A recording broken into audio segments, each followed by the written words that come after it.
It was September 2019 when my first book published. It was called No Mess, No Message, and I poured my heart into that thing. It was my labor of love, you could say. It was a motivational for anybody dealing with unexpected, overwhelming adversity.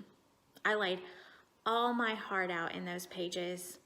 I laughed and cried as I shared the highs and lows of the journey of my family. To my shock, I had gotten pregnant as an ambitious college student at the age of 19. Then my toddler was diagnosed with cancer during my second year of pharmacy school. For fun, you get to learn a smattering of other rather not so attractive moments in my path to a polished professional, mom, and superwoman. I'll let you decide which of those things I'm not. And I get real, raw, and unfiltered about how major crisis made me feel and how I got through it all, what I learned from it. I was pretty nervous about putting myself all out there, like feeling like you went to school and realized once you got there that you weren't wearing pants, or that you had to give a big speech that you knew went just perfectly while on stage, and then you stepped down and realized, yeah, you had spinach in your front teeth the whole time. One sec. Okay, we're good.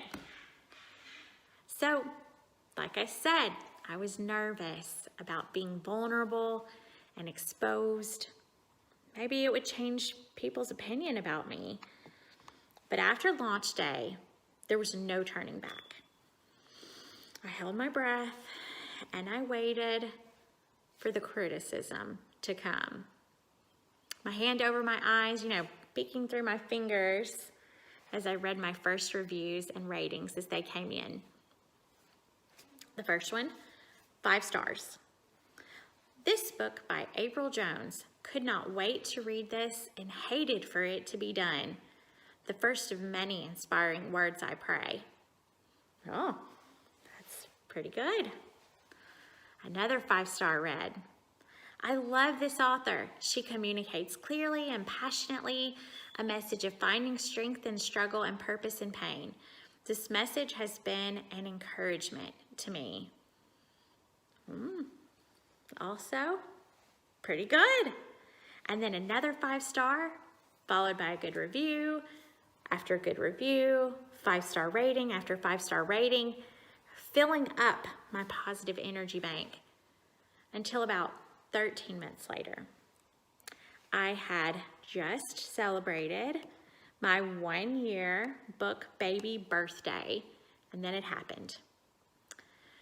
My first non-5-star review. I knew it might happen one day, but there it was, finally, a 3-star rating. No comment, just 3 stars, without the comment glared at me with its judgment of mediocrity. It said, your heart and soul are without passion. It said, that jewel in your crown, yeah, it's a dirty, scratched cubic zirconia of an underwhelming average proportion. It said, I spit at your attempt at instilling hope in others without hope, your attempt at bringing a healing word to those who are hurting, because this man, yeah, this is less than impressive. Now, in retrospect, I shouldn't be all that dramatic about a 3-star rating with no comment. I know. And not everybody loves sweet tea, so Lord knows I can't make everybody happy either. And the truth is, maybe they just didn't relate. And honestly, that's okay. A 3-star isn't even an I hate you and all that you do like a 1-star is. But it inspired me to share with you about the real risk. And now, If I had put together just a run-of-the-mill book, shared some advice, even really incredible advice, without divulging so much of me, even things I had never shared with my family or closest friends, I'm confident I wouldn't have been so sensitive about the criticism. But this book was not just that shiny, superficial piece of advice. It was authentic. I was being authentic. I was putting myself out there, and that comes with risk. So let's talk about the real risk. The risk of being real and what they haven't told you about truly being authentic. It's fashionable now to be authentic, but are people actually who they post to be? The first risk is the risk of comparison. Influencers beckon others to be authentic. They claim to be authentic themselves, but are their posts really unfiltered?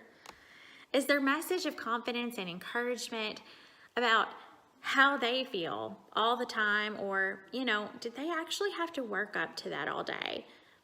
Maybe they say what they say in hopes of speaking life into their own situation, and maybe they don't feel that way at all. Maybe they just want you to have a certain perspective or opinion of them. Just saying you're authentic, it doesn't make it so. So as we snap that pic and start to post it without the makeup, without the filter, we realize, maybe we just don't look like they do. Maybe there's a wrinkle right there that I didn't notice before, and my laugh lines are a little too deep to be authentically attractive.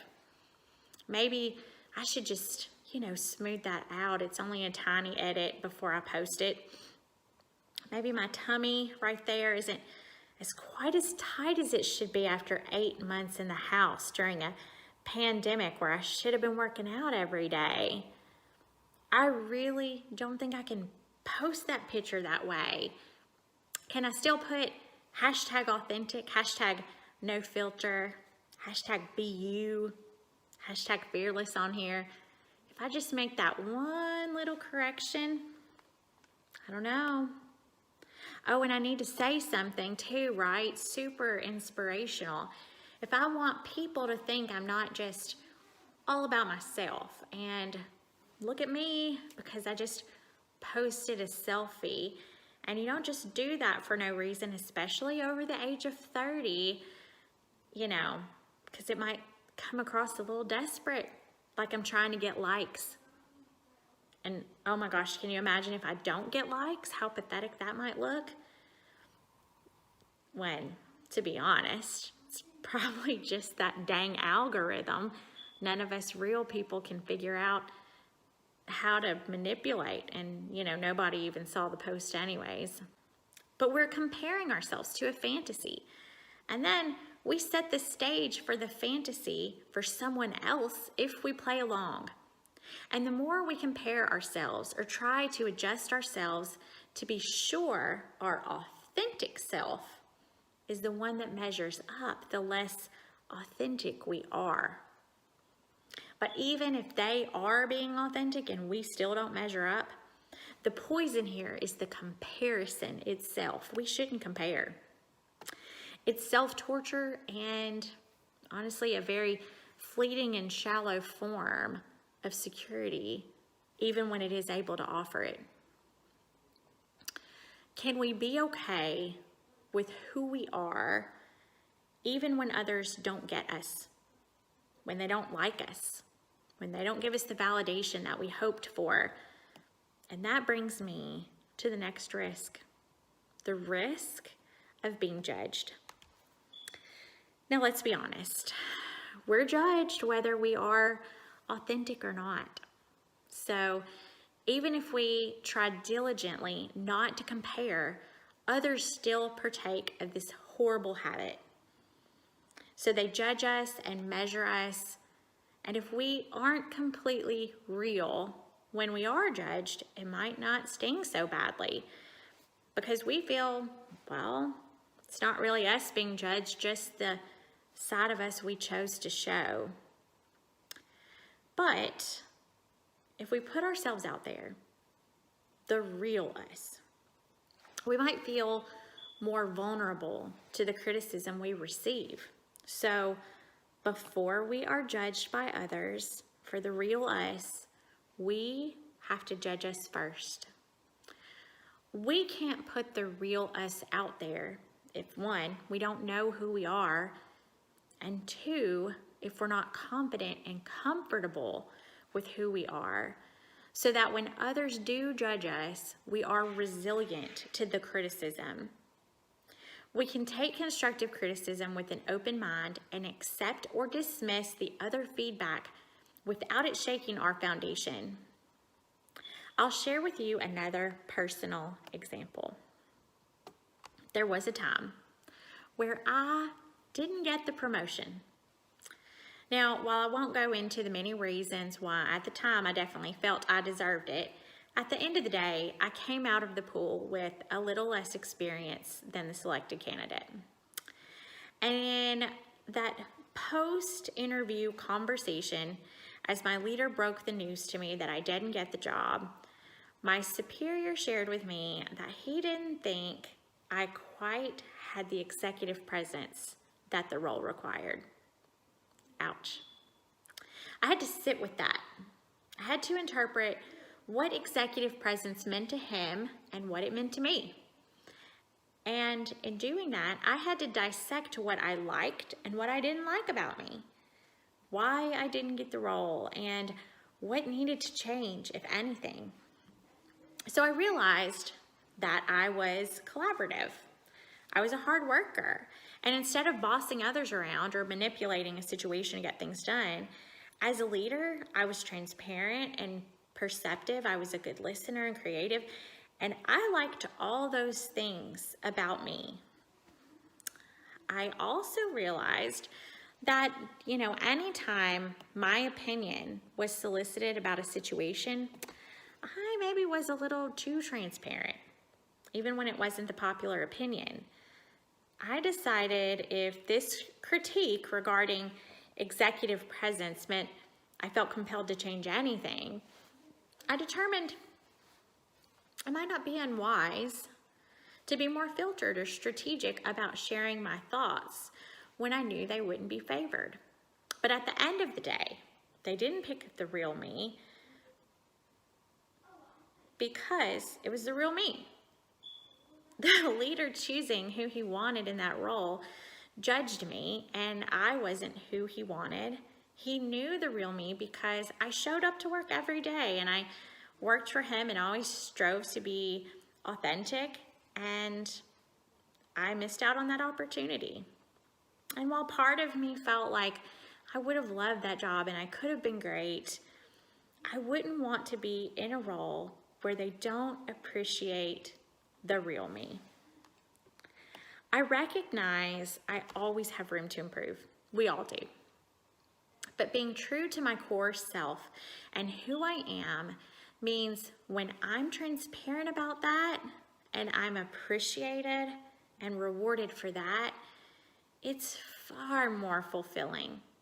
So even though putting your real foot forward instead of maybe your best foot forward sometimes means the shoe might not always fit, when it does, it's wonderful.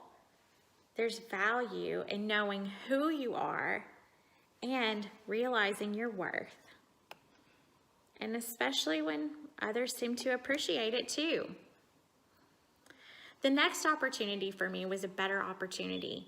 And because I was myself in every interview in every way, I was a great fit for both them and for me.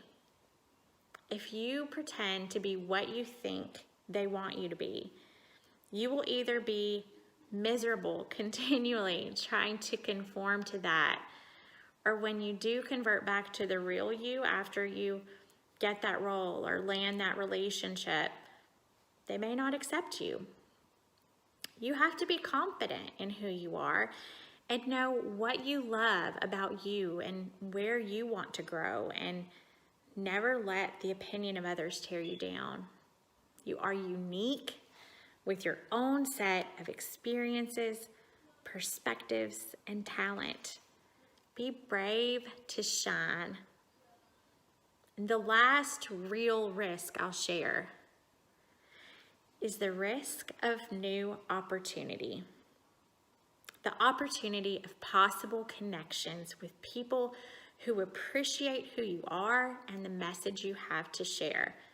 The opportunity to change perspectives and change lives by sharing your mess in addition to your message. The opportunity of freedom, the freedom of authentic and meaningful professional or personal relationships. Never wondering if people would accept you for being you. You get to be your perfectly flawed you. You're perfectly blended, unique, and talented you, and they can love you or they can leave you, and you never have to wonder where they stand. And you know something better when you are free to be the real you. Others might see you feel brave to share the real them. Wouldn't that be incredible? Wouldn't that be refreshing? And wouldn't that, my friends, all be worth the risk?